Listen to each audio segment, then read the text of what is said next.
where did you go to join up? Where's the first place? Coventry. Oh, right. You were in the Royal Warwicks, were you? No, I was in the Northumberland Fusileers. Royal Northumberland Fusileers. But they had a place in Coventry.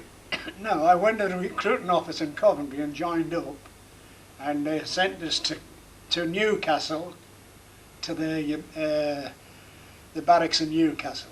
Right. Done my training there. And that's where you actually were from originally, Newcastle, anyway. Yeah, So. I was born there, yeah. Yeah. Did you actually have to ask them, when you went to the Coventry recruitment office, did you say, look, I want to join the Northumberlands, or? Yes. Ah, I see. Yeah. Yeah. Otherwise... They said, is there any particular regiment you want to be in? Like, I said, well, I said, born in Newcastle. I said, oh, we've got the Northumberland Fusileers there. Was there a lot joining up at that time, or was there a lot of lads joining up? Well, actually, it was just something daft that I joined up, really. A mate of mine, he was fed up. Yeah. And I was working in a factory, standing on the concrete, and I thought, bloody hell, there's more to life than this lot, I had a good job, man, and stand to try him, what do you call it? Right. Oh, anyway, he said, come on, let's join the bloody Navy. I says, no, forget that. He says, well, let's join the Army. And I said, oh, all right then. So the both of us went to the recruiting place, like you say. And of course, I've got his medical and everything, and he comes and he got a dicky heart. So he didn't get in? No, he didn't get in. They wouldn't have him then. We went from Newcastle down to Dover Marine Barracks, Dover Castle, and the barracks was next to it. Like. And we went there, and of course, when the war started, people were panicking.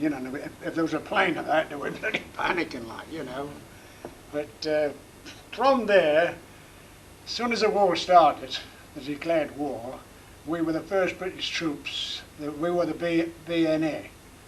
British Expeditionary Force. We were the first British troops to land in France. And we landed at Calais. And then from then we went up to Lille, northern Italy line. And Lille, or? Lille. That's northern France, isn't it? Yeah. Yeah, it's on the border of Belgium. Yeah. And anyway, when we got up there, we were building blockhouses. Because French, with their Maginot Line, fired one way. Yeah. And the jetty come around, didn't he? Yeah. Around the back. But what we were doing, we were building blockhouses, concreting, and everybody was building, concreting and the mixers and that, and they were building these blockhouses facing the other way in case he did come around. But we never got him finished, because he come that fast around it there. Then we went right away down into right through Belgium to what do you call it? What, the port in Belgium, or? No, we didn't get to the port. No, the Antwerp. Antwerp, but Brugge. No, Amsterdam. That's Holland. No, it wasn't that. Wait a minute, I'm trying to think where else I know in Wait a minute now. Belgium. We should have had a map. I can only think of Ostend, Zeebrugge. No. The capital over there. Or Brussels. No, it weren't Brussels, no. Whatever, I'll tell you. It'll come to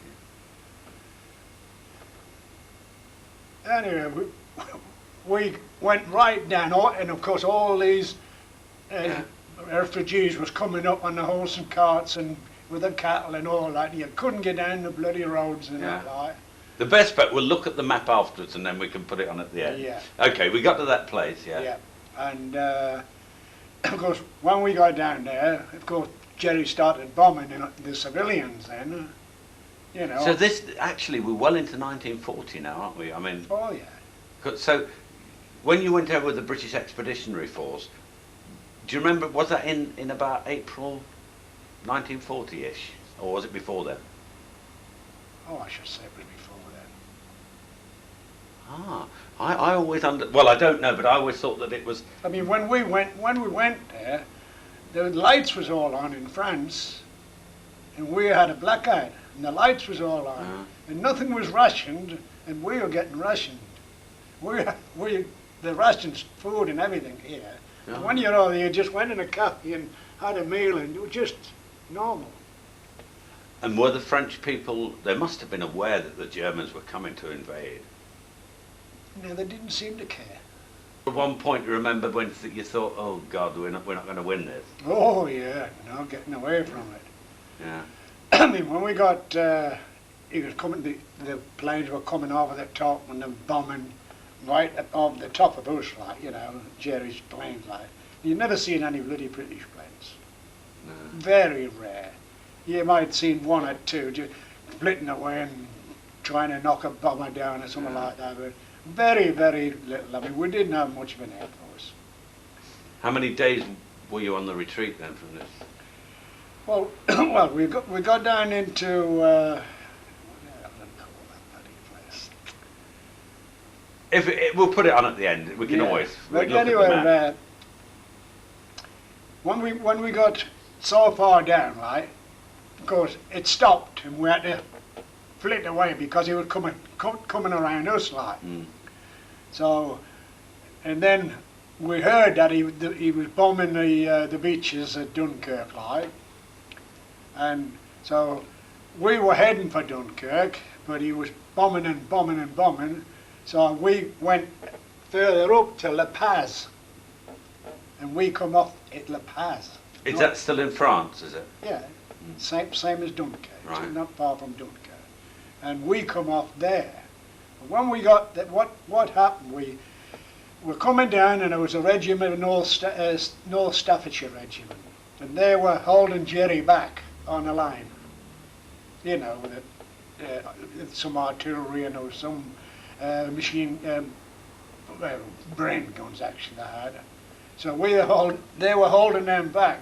So we got all our trucks and drove into this big forest and dug all the dunes and buried all the ammunition, all the guns and everything in the dunes. And all we had was a can of petrol and a pick. That's all we had left to keep. So what we had to do was, anyway, when we emptied the wagons, we had to go back and wait for the South Staff Regiment to come out. And we're waiting there, like, and of course they all come, you know, rumbling out, and we're backing them all in, like, and throwing food into them, like, because it was naffy there, mobile naffies, like, there was cigarettes, and millions of pounds worth of.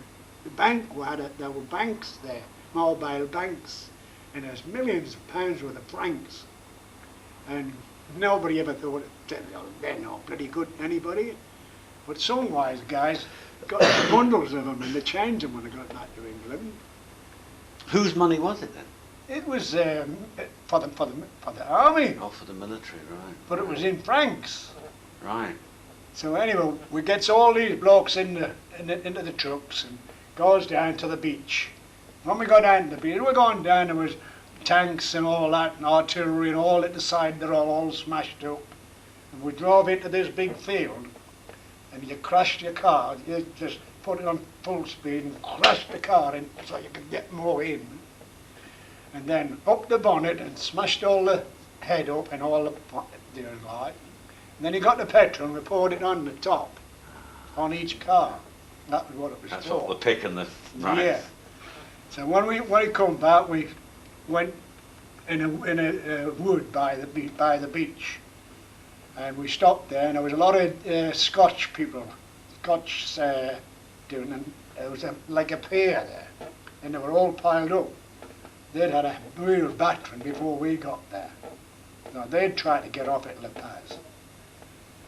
And anyway, then just we stopped there about one night or two nights, I don't know.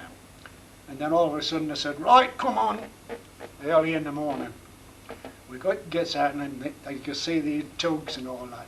And the tug I was on was the George the Frick from Newcastle upon Tyne. And anyway, of course they couldn't come into the shore, but the round boat, the Cumber round boats, the civilians, you know, that was on them. They come with the round boats, like.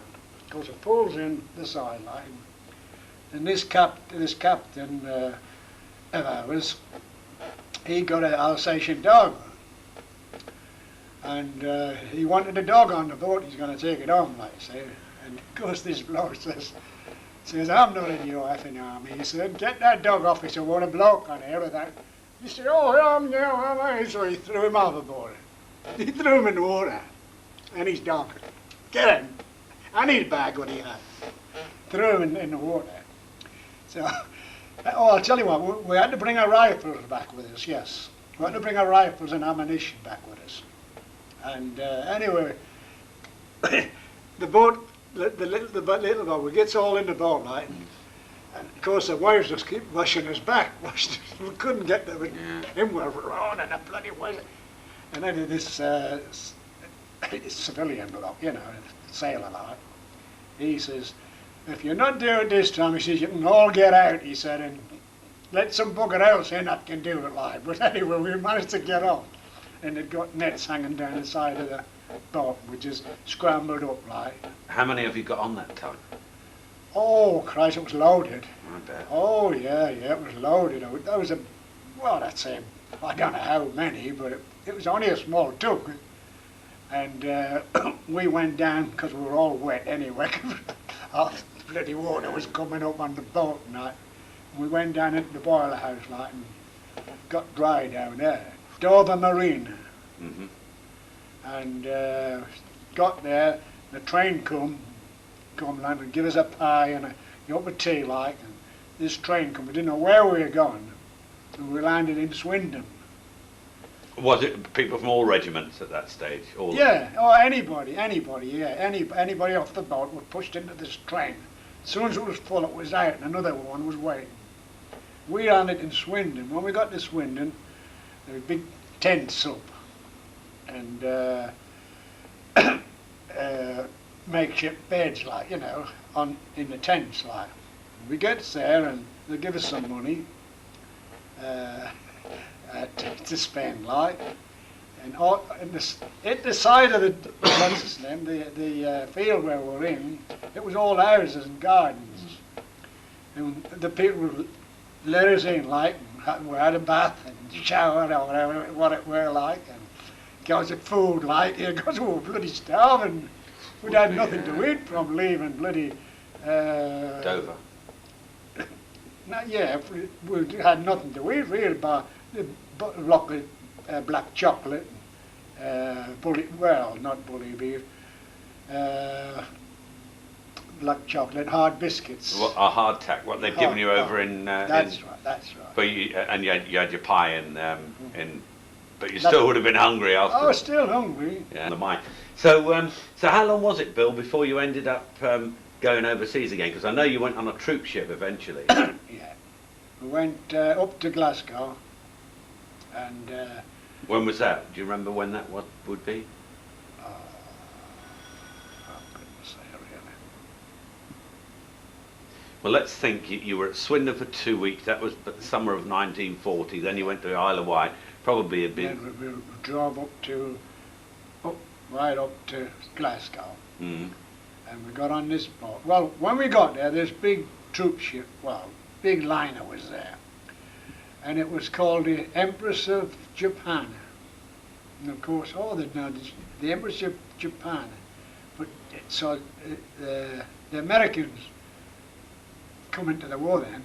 Ah, well now that, because the Americans came into the war after Pearl Harbor, and that was December the 7th, 1941. So it was, you'd had a year in Britain then. Yeah. You'd been back here a year. Oh yeah, we were on Isle of Wight and... All that time. Oh yeah. And anyway, they were taking the name off on, and they put the Empress of... they did put a name on it. Empress of Scotland or something like that. I just forget what the name was. Was it a big liner? Oh, hell of a size. How many tons, do you know? Oh, I don't know how many tons. It was a real big liner, yeah. I bet there were a few thousand and of there was oh, like 4 bloody decks. Yeah. And we were sleeping, they got benches, it was where the restaurant was, you know, where the food were, when it was when it was a liner. Now these tables, they were sleeping on a table, and there was hammocks above, and they were sleeping under the table. You know, packed like sardines. Oh, bloody hell, if ever they'd have sunk that. And on the top there, the officers had the best part of that, you know, and all the wrens and all the the women there were all upstairs like.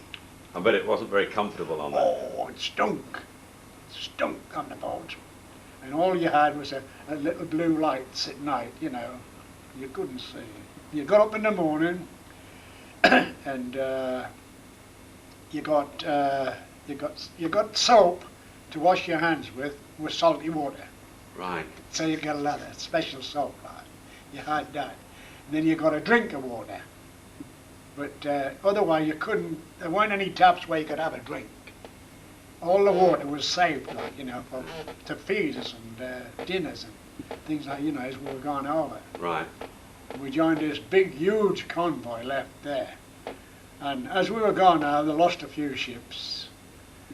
You could see a few ships, and the destroyers, they were very good, but the destroyers was, oh, they're dropping the bloody Depth charges. And anyway, this liner was must have been a good one, because when we got so far, this one line, I don't know how many there was, but there was 2 or 3 or 4 big ones, and we shot off and left the convoy because we would outrun the subs or something. Yeah, you faster yeah, than the yeah. the subs were. So, and we landed in Brazil. Good God. We stopped at port. The only thing I know, it was Bahia, big name Bahia, on the side of the port, like. And the Yanks were there, and they filled us all up with water and everything. And all the troops got off the boat, and we marched through the town, like. And it was just outside Rio. And of course, we got short trousers, and I got burned. We went across the equator, you see, Yeah. and I went to sleep on the deck, and I got burned, and my bloody legs was so, they was white with this... Blisters. Yeah, what to put on it then. Oh, calamine lotion. My lotion. Anyway, I get there, and I said, come on, you've got to... Oh, I could hardly bloody walk. We marches up this big long street line, everybody's out bloody cheering, and parading the flags, and the British Embassy was there, you know, on staff and all that, like. And people at the side were giving us pineapples and bloody monkeys. Monkeys, they were giving us pineapples and monkeys and everything they were. So, all of a sudden the sky just opened up and went, oh, they dumped down in buckets, and I mean, we were running wet through, just as we were coming back to the boat, like. Well, what was the point of marching you there and back to the boat? I don't... Well, to get your bloody legs working again. Oh, We've it's been just on an a bloody boat exercise. that Got long. you. Because Brazil... Took us 3 months to get to South Africa. So you must have taken a roundabout route. Of course we did. You mean South America? Took Hey? you 3 months to get to South America? No. To South Africa we went to South... Oh, I see. We went- After Brazil, you went to South Oh, Africa. yeah, that's where Right. we all went, Right. to South Africa. So Brazil was just a refueling stop. That was for water and refueling, yeah, that's right. And where did you land in South Africa? Durban. Where were they thinking of sending you? Oh, we were going to the Middle East for the 8th Army. That's a long way round. Oh, no. Well, that's where we were going. So did you go from Durban To Alexandria. overland? No, on a ship. Another ship took us there. Right. But I'll tell you what, when we were settled here, and we stopped there for, I think about a couple of weeks in Durban. and you could go out at night and into the town, like you say. So we goes down and into the town, like, and has a good drink, like you say, and whatnot. Of course, we got my mate. he got separated, and then the other one got separated. So I thought, well, I'm bugging off from here, like, I'd had enough. And we were in this bar, and there was a line there, and the blacks couldn't come into the whites, but the whites could go into the blacks. And it was all Apartheid. the apartheid, yeah. But anyway, I'm coming home, like, and I just comes around this bank, you know. I remember there were big posts, round posts and steps. I just come round the corner, and a piece of wood come round the corner. Oh! And smashed my nose, it's still broken now. Smashed my nose and smashed my teeth off there. And anyhow, spark out. And all I had got was my money in my pocket and shorts on, like. Only got shorts on, and anyhow, I wakes up and I'm fighting this bloody bloke, and there was only a red cap, the military police, and I'm fighting fucking. You thought, yeah. I thought, Christ, where am I like? And anyway, what they'd done was got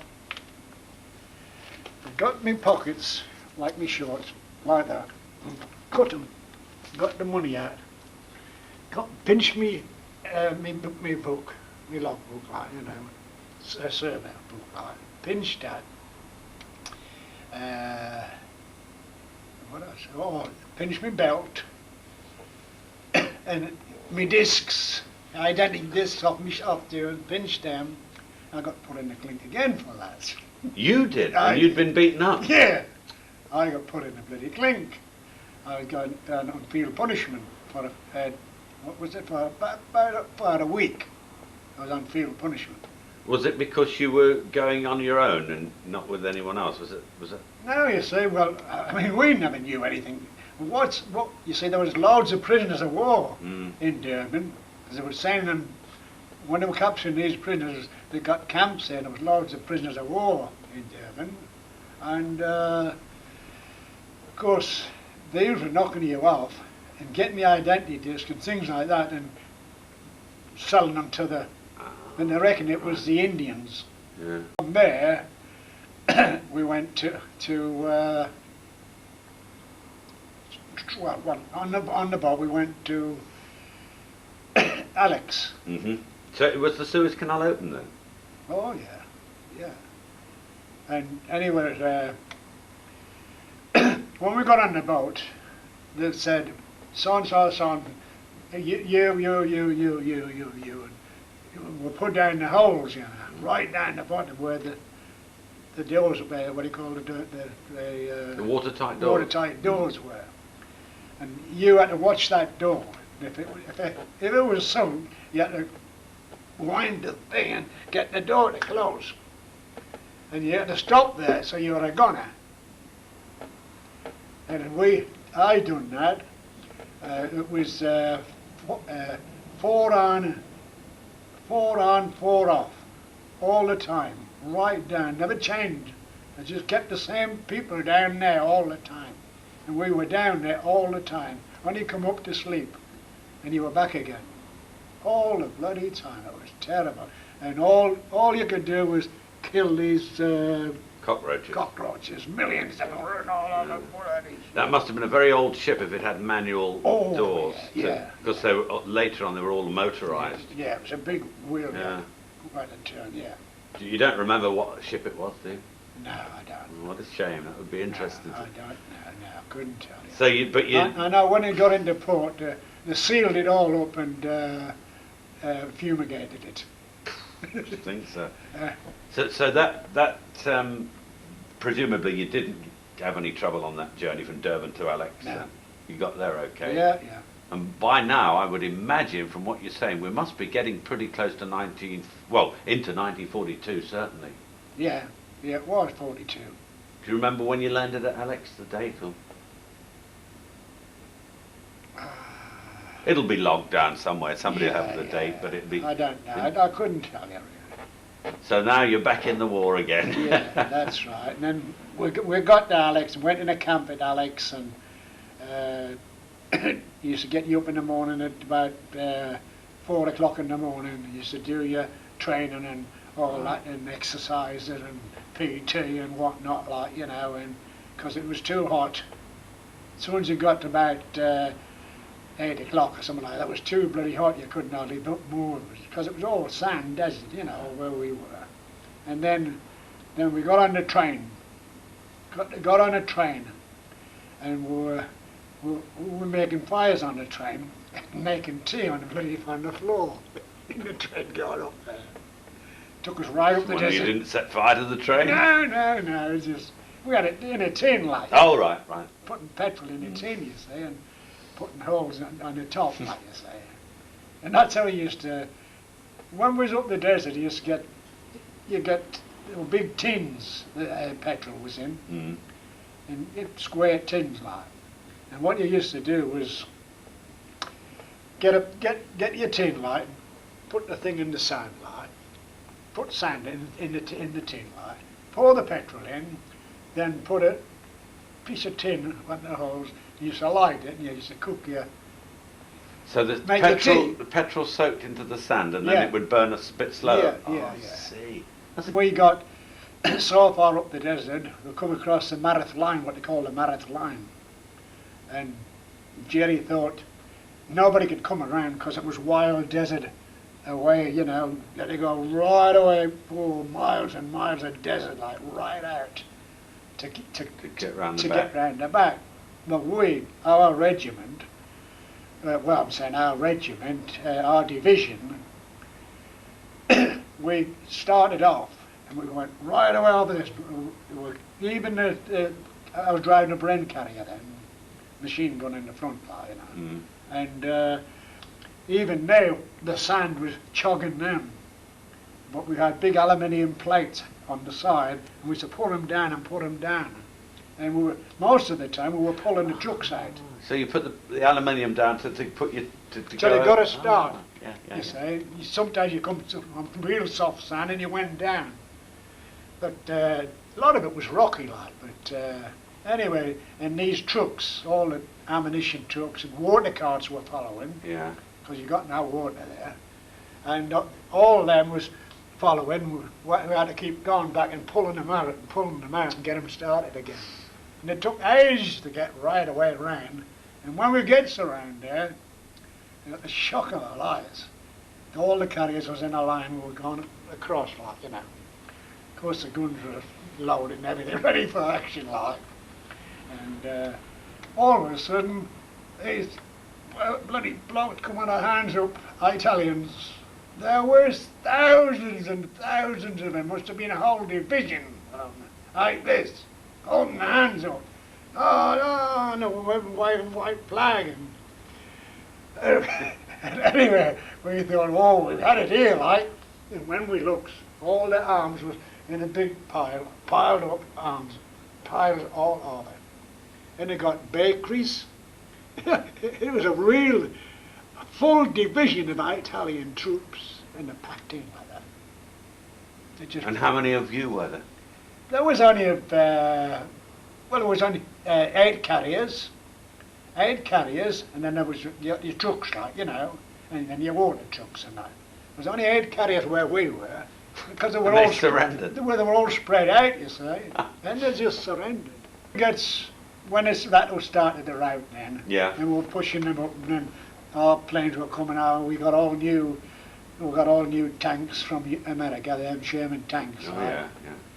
Got all them, all they come up, like, and of course we got this goods then, like, you know, we were pushing them up.